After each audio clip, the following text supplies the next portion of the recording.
Saya lihat dulu.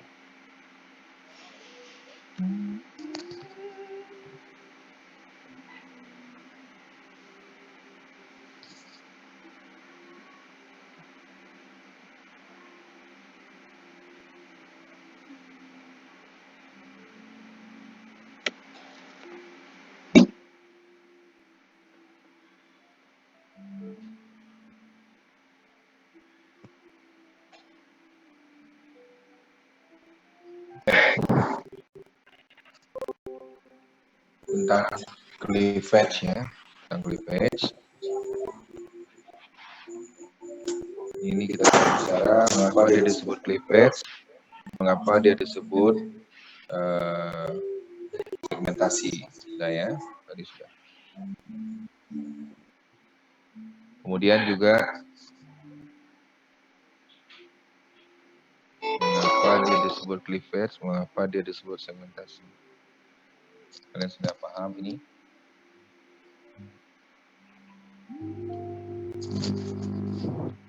Ini juga kita sudah bahas kemarin. Sudah kelihatan ya. Bagaimana dia membelah dari satu menjadi dua. Ini juga sudah. Nah, sampai terbentuknya morula. Dari 4 sel sampai membentuk morula. Morula itu apa? Siapa yang bisa bantu saya? Morula itu apa?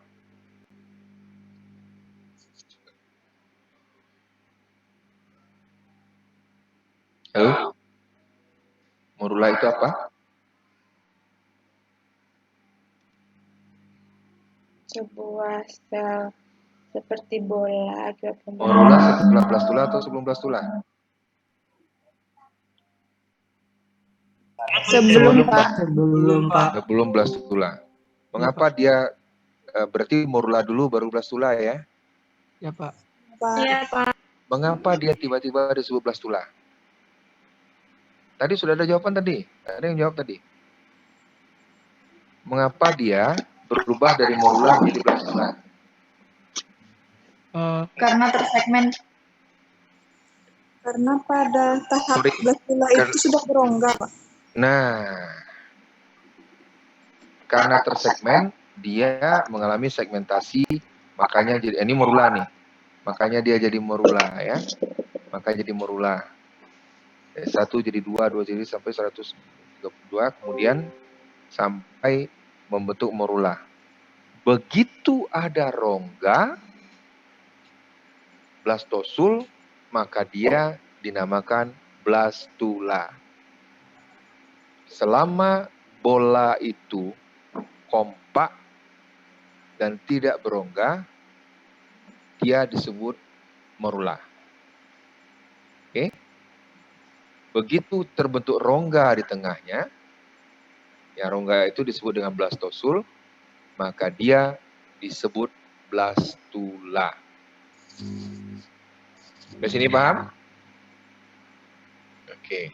Paham Pak. Oke. Paham Pak. Ya, paham Pak. Oke. Gak usah absen sekarang ya Yuda ya. Baik, Kita nggak Pak. absen sekarang. Kita jadwal pertemuan kita ekstra sekarang ini. Baik Pak. Oke, gak usah absen. Absen kita udah full kok. Nanti saya minta ini ya, minta validasi dari beberapa orang nanti dari absen pertemuan kita di MyMIPA nanti. Baik. Kita lanjut ya. Baik Pak. Ini selanjutnya ya. Nah,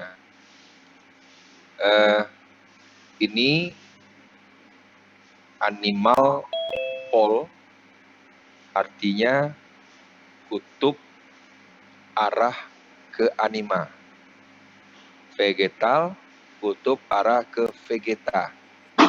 Jadi, telur Xenopus ini dibagi 2 bagian. Bagian atas, bagian anima, bagian bawah, bagian vegeta.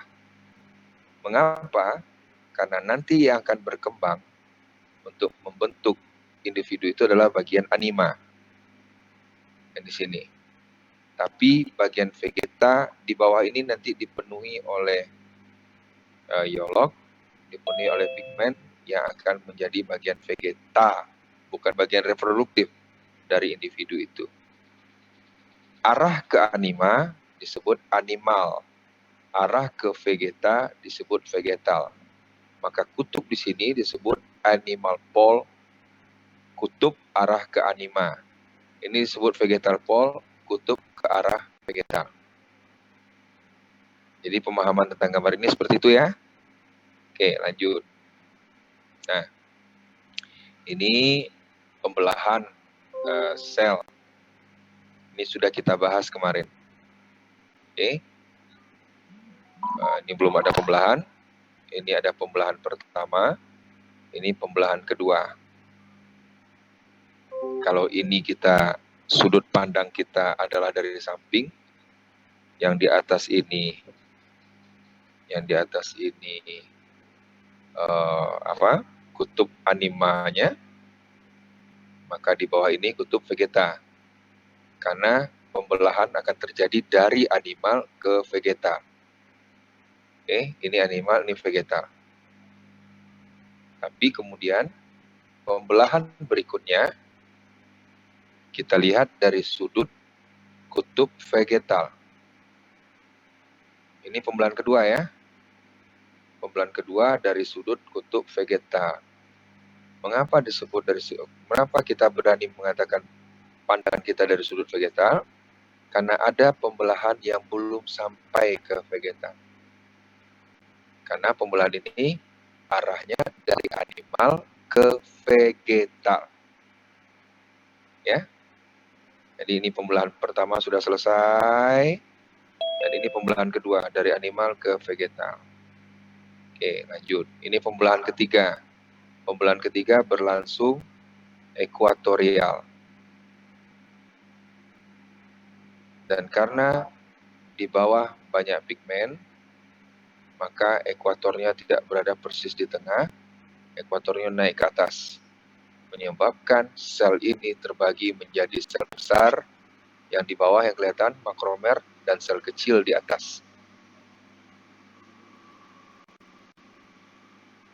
Ini pembelahan ketiga. Dan ini pembelahan selanjutnya, dan ini selanjutnya. Nah, dalam kondisi seperti ini sudah bisa kita katakan sebagai monoline. Ya, bongkahan sel padat, kompak, dan tidak berongga. Oke. Halo. Saya nggak perlu absen hari ini. Ada juga yang absen nih. Nggak usah lah ya, nggak usah lah. Capek aja nanti. Saya kira ada yang bertanya di kolom chat tadi rumahnya absen. Itu gara-gara Yuda nih. Yuda yang mulai tadi. Ya Pak, maaf Pak. Awal ikut. Nggak apa-apa ya. Ini mengganggu waktu malam minggu kalian. Saya mohon maaf ya. Wah. Oke, lanjut ya. Nah, lanjut. Nah, ini kita bicara tentang bidang pembelahan. Ya, bidang pembelahan. Gimana ya? Bidang pembelahan. Nah, ini ya bidang pembelahan. Yang pertama disebut meridional. Kalau dia dari kutub animal ke kutub vegetal, melewati kutub animal dan kutub vegetal, disebut meridional. Asal disebutkan meridional ini udah tahu? Meridian ya, meniru garis bujur yang membagi bola dunia. Maka disebut meridional. Arahnya vertikal tapi melewati sumbu. Yang kedua disebut pembelahan vertikal. Arahnya vertikal tegak lurus tapi tidak melewati sumbu. Jadi dia membelah di samping-samping sumbu. Tidak melewati B dan tidak melewati sumbu A. Oke. Tipe pembelahan ketiga, tipe ekuator. Ekuator ini membelah di daerah ekuator. membelah dua sama besar atas dan bawah di ekuator, di tengah. Tipe yang ketiga longitudinal atau disebut juga latitudinal. Dia arahnya horizontal sama dengan ekuator, tapi tidak di tengah, sejajar dengan ekuator. Itu arah pembelahan. Nah, dari arah itulah kemudian ditentukan juga nah,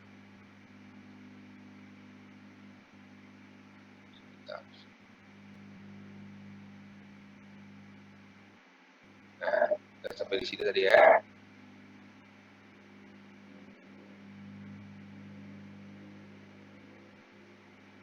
Nah, tipe-tipe pembelahan ini ditentukan oleh dua hal. Pertama, jumlah iolog dan distribusinya dalam telur. Yang kedua, faktor di dalam sitoplasma itu yang menentukan posisi spindel pada saat mitosis dan waktu terbentuknya spindel mitosis. Kita bahas yang pertama, apa maksudnya dengan jumlah iolog? Jumlah iolog itu nanti ada yang banyak, ada yang sedikit. Jumlah iolog ini akan menyebabkan adanya pembelahan total, sempurna dia terbelah, atau parsial, tidak sempurna dia terbelah. Dia sebut cleavage total, kalau dia dari satu sempurna menjadi dua, terbagi pas di tengah. Nah, jadi dia terbelah dengan sempurna.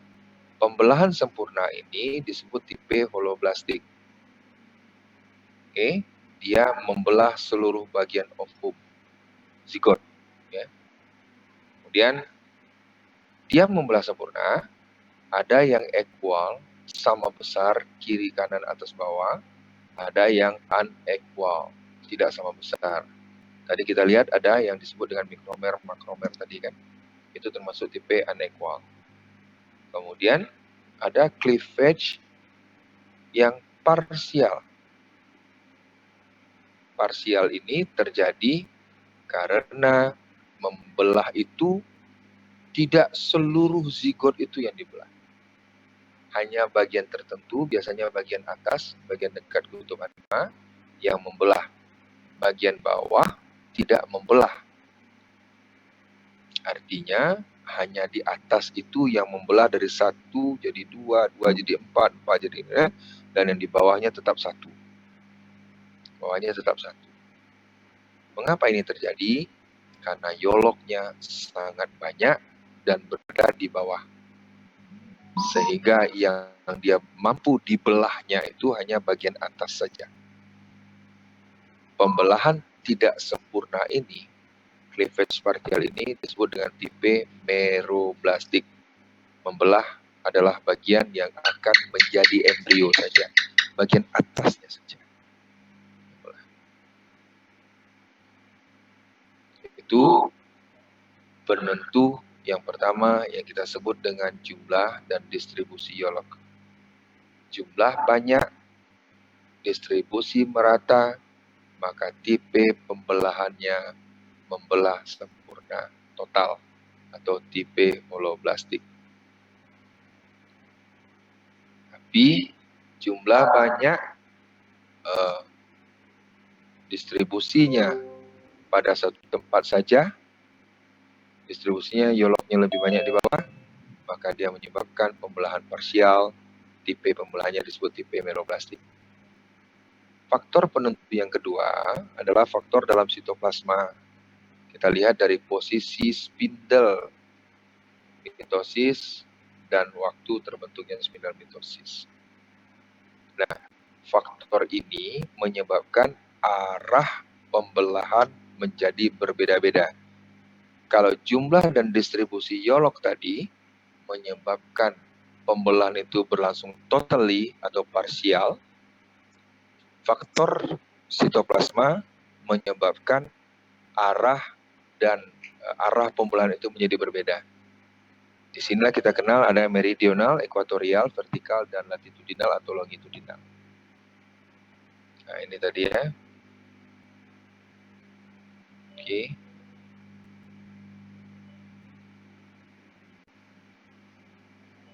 Nah, penjelasannya begini yang kedua ini. Kalau dia membelah secara vertikal, maka sisi spindlenya berada pada posisi kiri kanan. Jadi kalau dia berada di sini, kalau dia berada di kiri kanan, spindle yang terbentang dari kiri ke kanan, maka pembelahannya berlangsung secara vertikal. Tapi jika posisinya atas bawah, maka pembelahannya berlangsung secara horizontal.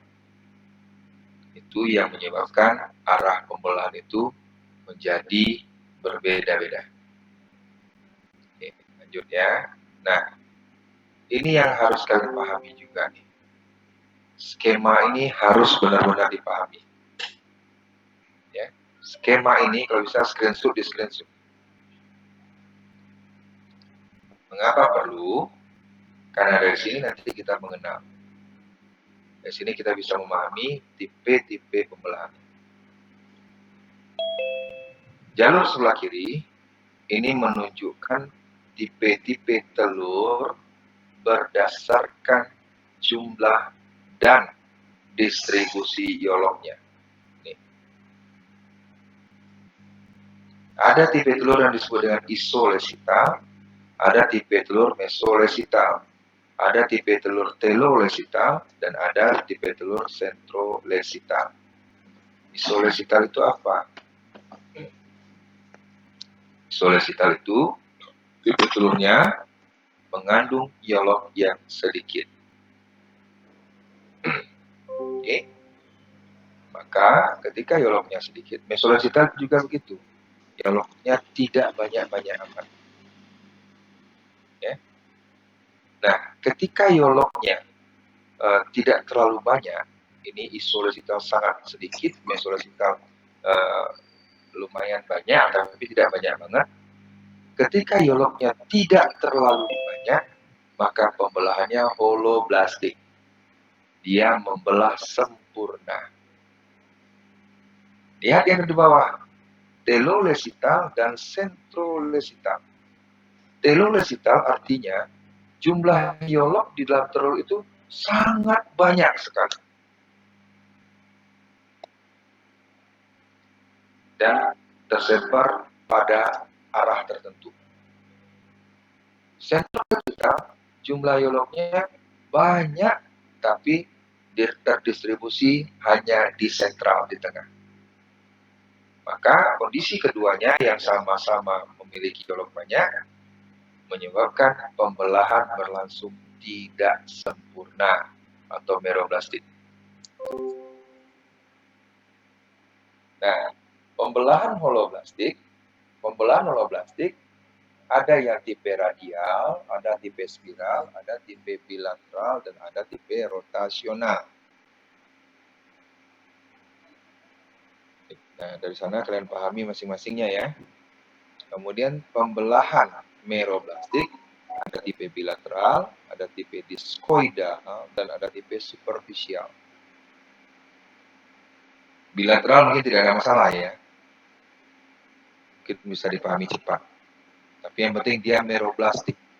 Meroblastik artinya dia membelah hanya pada bagian tertentu saja yang nanti akan menjadi embrio. Yoloknya yang banyak tidak ikut dibelah di bawah. Oke. Nah, tipe bilateral. Kemudian tipe diskoidal. Tipe diskoidal, dia membelah di bagian dekat tutupan di mana saja dan membentuk blastula seperti piringan.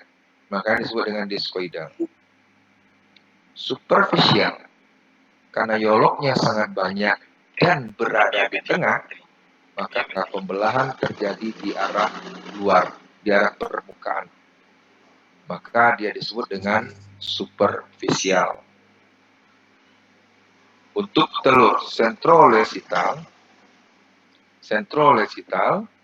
maka tipe pembelahannya adalah meroblastik superficial. Nah, gitu cara nyebutnya.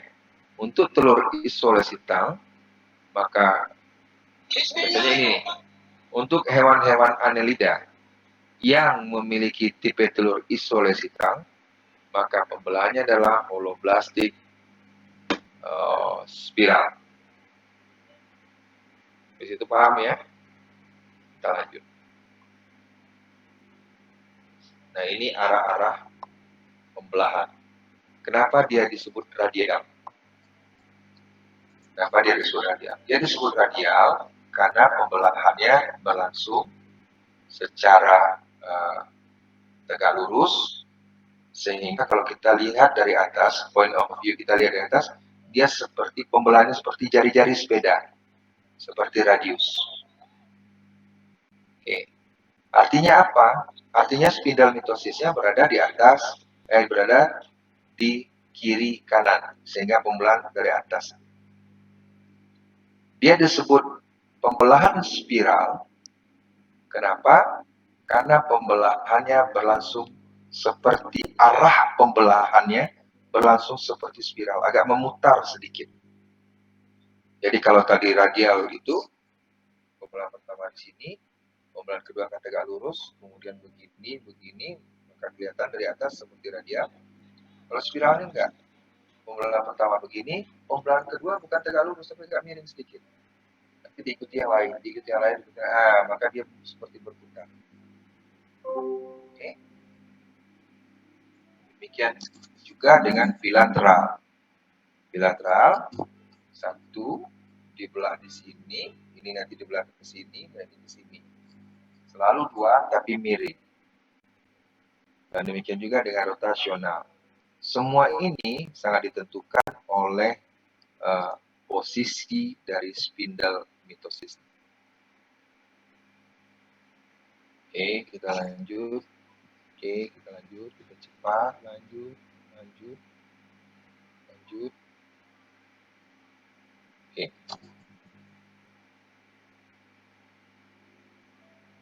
Cleavage pada amfibi. Cleavage pada amfibi diambil untuk menjelaskan tipe pembelahan holoblastis. Holoblastis artinya tipe pembelahan terbelah sempurna. Satu dibelah menjadi dua yang sempurna, dua menjadi empat yang sempurna, kemudian 8 sempurna. Itu pada sea urchin. Kalau pada frog, pada kata satu menjadi dua sempurna, kemudian menjadi 4 sempurna, menjadi 8 sempurna. Tetapi karena di bawah kebanyakan yolok, maka pembelahan ketiga yang ekuatorial itu terdesak ke atas. Dia terbelah sempurna, tapi sel yang dihasilkannya tidak sama besar. Kalau kita lihat pada silkin, dia terbelah sempurna, tapi sel yang dihasilkannya menjadi sama besar. Maka ini termasuk kelompok holoblastis equal, dan ini holoblastis unequal. Oke, lanjut ya. Lalu contoh berikutnya adalah cleavage pada aphes. Pada aphes tadi kita ketahui bahwa tipe telurnya adalah tipe telur megalesital. Ya, maka banyak sekali yoloknya. Maka dia tidak mampu membelah sampai ke yolok, yang dibelahnya hanyalah bagian atas yang nanti akan menjadi embrio saja. Pembelahannya tidak total, disebut dengan meroblastik, dan tipe telur yang terbentuk adalah tipe diskoidal.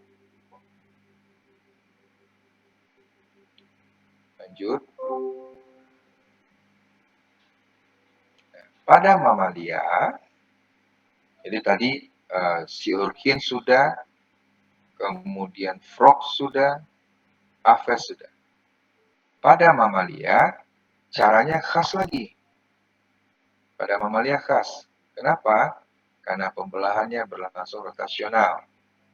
Satu jadi dua, yang kedua nanti arah pembelahannya berbeda. Jadi dari 2 menjadi 4, satu sel dibelah secara vertikal, satu sel dibelah secara horizontal. Itu yang menyebabkan dia kemudian berputar. Tetapi setelah fase 8 sel, khusus pada mamalia, sel-sel itu nanti akan mengalami compaction. Compaction itu apa? Pemadatan. Pemadatan kenapa? Karena dia menekan ke dalam. Kalau kita lihat gambar di sini, nah, kalau kita lihat gambar di sini, ini space awalnya sebesar ini. Maka dia belah menjadi 2. Ketika menjadi 4, space-nya seperti ini, masih dipenuhinya space yang ada, menjadi 8 sel, space-nya banyak berlebih. Setelah 8 sel, dia mengkompak diri, mengecil dia. Jadi, bukan saja tidak bertambah besar, tapi justru semakin banyak selnya, volume keseluruhan makin mengecil, makin mengecil, mengecil. Ini space awalnya sebesar ini, tapi pada tahap setelah 8 sel, justru volume keseluruhannya mengecil. Mengapa? Karena masing-masing sel itu kemudian merapat, dan makin menguatkan ikatan antar sel mereka. Proses ini disebut dengan proses compaction. Sampai terjadinya blastula. Nah, berikut ini tipe pembelahan pada telur dengan tipe centrolecital yang ada pada insekta. Karena di tengah ini centrolecital, telurnya memiliki yolok yang banyak dan yoloknya terpusat di tengah, maka selnya akan membelah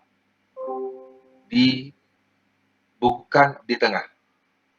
Pembelahan sel terjadi justru di pinggir-pinggir, di permukaan luar, di superficial. Maka tipe pembelahan untuk telur centrolecitalnya adalah tipe pembelahan tidak sempurna atau disebut dengan meroblastis. Kemudian meroblastis yang apa? Meroblastis yang superficial. Sampai situ bisa paham ya? Oke. Kita lanjut. Masih ada orang di ruangan ini? Atau udah pada tidur? Masih, Pak.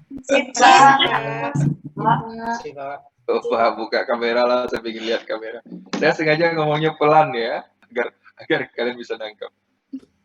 Masih ada, tapi tinggal berapa orang ini? Oh, ada 62 orang. Masih ramai.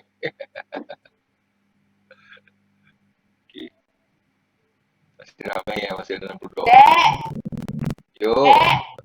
Yo, ya Kak. Panggil adek si Kaila. Ayo dong, saya pengen lihat wajahnya. Dek, kata si Kaila. Iya Kak. Oke.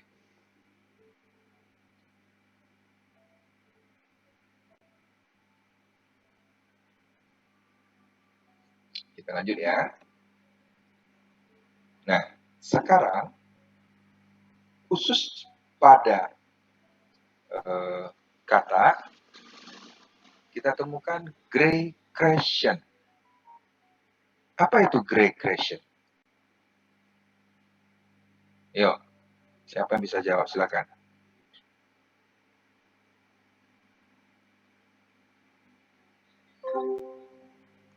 Apa itu gray crescent? Jawab dong. Biar saya nggak kehausan. Kalau kalian nggak jawab, saya dehidrasi loh. Langsung haus saya. Karena capek ngomong sendiri kan. Nah, tolong minta gelas ya. Ambil minum Abi. Nah, kasih batu es ya. Tuh, sampai minta batu es ya. Apa itu gray crescent? Daerah kelabu, Pak. Ya, itu terjemahannya. Apa, Pak? Yang mana daerah kelabu itu membentuk sel-sel mesodem gitu, Pak. Ya, kenapa dia terjadi? Yuda buka Google ya. Enggak, Pak. Ada itu, Pak. Ada textbook, Pak, itu, Pak. Oh, gitu. Iya, Pak. Ini kenapa terbentuk? Nah, kita pahami dulu. Kita pahami dulu telur pada frog ini. Kita lihat gambar yang pertama dulu nih. Ya. Jadi lah. Nah, saya minum dulu ya. Dehidrasi saya kadang-kadang jawab.